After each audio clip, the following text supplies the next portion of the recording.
오늘 이야기할 주제는 60대에도 맞으면서 연애하는 사람들입니다. 나이가 들어도 연애 감정은 사라지지 않지만 때로는 건강하지 않은 관계에서 벗어나지 못하는 경우도 있습니다. 왜 이런 일이 발생할까요? 그리고 건강한 연애를 위해서는 어떤 점을 고려해야 할까요? 다양한 사례와 해결책을 통해 깊이 있게 이야기 나눠보겠습니다. 첫째, 나이 들어도 연애는 중요하다. 많은 사람들이 나이가 들면 연애 감정이 희미해질 거라고 생각하지만 사실 그렇지 않습니다. 인간은 어떤 나이에서도 사랑을 원하고 관계를 맺으며 정서적 안정을 찾습니다. 예를 들면 배우자를 잃고 외로움을 느끼던 60대 남성이 새로운 인연을 만나 삶의 활력을 되찾았다는 사례가 있습니다. 또 다른 예로 70대에 재혼한 한 여성은 상대와의 정서적 교류 덕분에 건강이 더 좋아졌다고 말합니다. 그리고 혼자가 익숙했던 한 60대 남성도 오랜만에 사랑을 하면서 삶의 의미를 다시 찾게 되었다고 하죠. 해결책으로는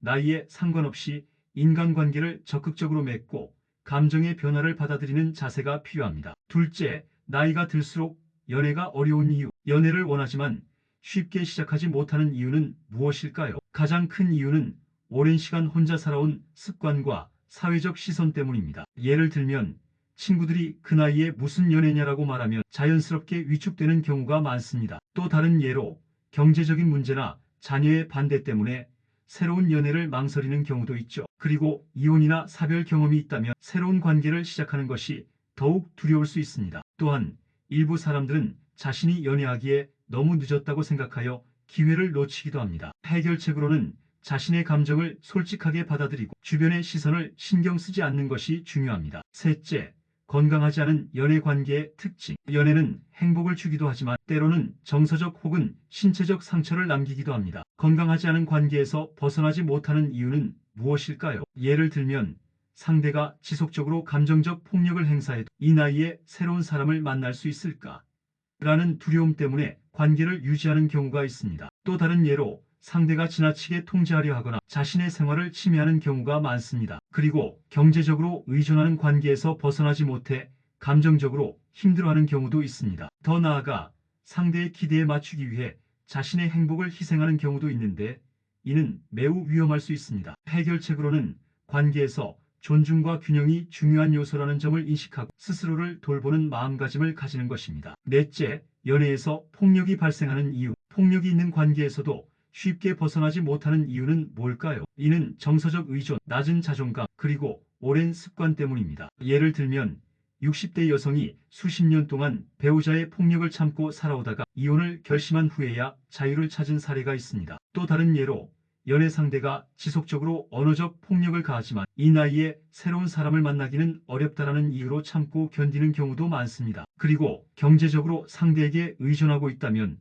현실적인 문제 때문에 떠나지 못하는 경우도 있습니다. 또한 폭력적인 관계에 익숙해져 이를 정상적인 사랑이라고 착각하는 경우도 존재합니다. 해결책으로는 폭력이 정당화될 수 없다는 점을 인식하고 주변의 도움을 적극적으로 요청하는 것이 중요합니다. 다섯째, 노년기에 건강한 연애를 위한 조건. 나이가 들수록 건강한 연애를 위해서는 어떤 점을 고려해야 할까요? 예를 들면 서로를 존중하고 배려하는 관계가 중요한 요소로 작용합니다. 또 다른 예로 경제적으로 독립적인 관계를 유지하면 더욱 건강한 연애가 가능합니다. 그리고 지나친 간섭이나 통제를 하지 않고 각자의 생활을 존중하는 것이 중요합니다. 더불어 함께하는 시간을 소중히 여기되 개인의 자유를 인정하는 것이 바람직합니다. 해결책으로는 연애에서도 자기 자신을 지키면서 상대를 존중하는 균형 잡힌 관계를 유지하는 것이 필요합니다. 여섯째, 노년기에 새로운 관계를 시작하는 방법. 나이가 들수록 새로운 사람을 만나고 관계를 형성하는 것이 쉽지 않지만 방법을 알고 실천하면 가능성이 높아집니다. 예를 들면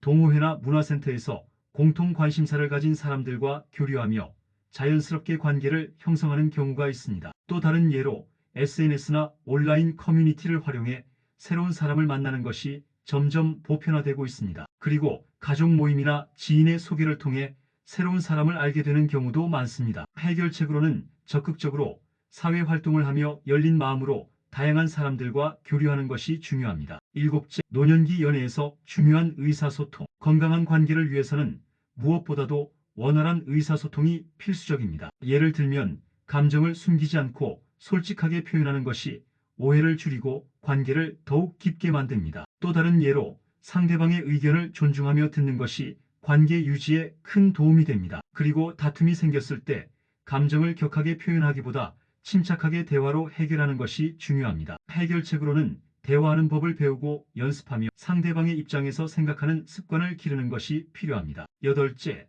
경제적 독립과 연애. 경제적 문제는 노년기 연애에서 중요한 요소 중 하나입니다. 예를 들면 한쪽이 경제적으로 과도하게 의존하면 관계의 균형이 무너질 가능성이 큽니다. 또 다른 예로 연애 상대가 금전적인 도움을 요구하는 경우 이를 적절히 조율하지 않으면 부담이 될 수 있습니다. 그리고 서로의 재정 상황을 투명하게 공유하는 것이 신뢰를 형성하는 데 도움이 됩니다. 해결책으로는 경제적 독립을 유지하며 금전적인 부분에 대한 원칙을 정하는 것이 필요합니다. 아홉째, 가족과의 관계 조율. 노년기에 연애를 할 때 가족과의 관계도 중요한 요소입니다. 예를 들면 자녀들이 부모의 새로운 연애를 반대하는 경우가 종종 있습니다. 또 다른 예로 새로운 연인을 가족에게 소개하는 것이 부담스러울 때가 있습니다. 그리고 연애 상대가 가족과의 관계를 어떻게 유지하느냐도 관계의 지속성에 영향을 미칩니다. 해결책으로는 가족과 솔직하게 소통하고 연애를 하면서도 가족과의 유대감을 유지하는 것이 중요합니다. 열째, 노년기 연애와 건강관리. 연애를 하면서도 건강을 유지하는 것이 중요합니다. 예를 들면 함께 운동을 하며 건강을 챙기는 커플들이 많습니다. 또 다른 예로 연애를 하면서 정신적인 안정감을 얻어 건강이 좋아지는 경우도 있습니다. 그리고 연애를 통해 긍정적인 에너지를 얻으면 생활의 활력이 커집니다. 해결책으로는 규칙적인 건강관리와 함께 긍정적인 연애를 유지하는 것이 중요합니다. 이제 정리해 볼까요? 나이가 들어도 연애는 인간의 삶에서 중요한 요소이며 정서적 안정과 삶의 활력을 제공합니다. 하지만 나이가 들수록 연애를 어렵게 만드는 사회적 시선, 경제적 문제, 자녀의 반대 등의 요소가 작용할 수 있습니다. 건강하지 않은 관계에 머무르는 이유도 다양하며 감정적 의존이나 폭력적인 관계에서 벗어나지 못하는 경우도 많습니다. 건강한 노년기 연애를 위해서는 무엇보다도 자신을 존중하는 것이 중요합니다. 새로운 인연을 만나려면 사회적 활동에 적극적으로 참여하고 열린 마음을 가져야 합니다. 또한 원활한 의사소통과 경제적 독립을 유지하는 것이 좋은 관계의 기본 조건이 됩니다. 가족과의 관계 조율도 필요하며 연애를 하면서도 신체적, 정신적 건강을 함께 관리하는 것이 중요합니다. 결국 행복한 연애는 나이와 관계없이 가능하며 스스로의 삶을 주체적으로 이끌어가는 것이 핵심입니다. 여러분도 자신의 행복을 위해 건강한 연애를 실천해 보세요. 오늘 이야기가 유익하셨다면 구독과 좋아요, 알림 설정 꼭 부탁드려요. 다음에도 더욱 흥미로운 이야기로 찾아오겠습니다.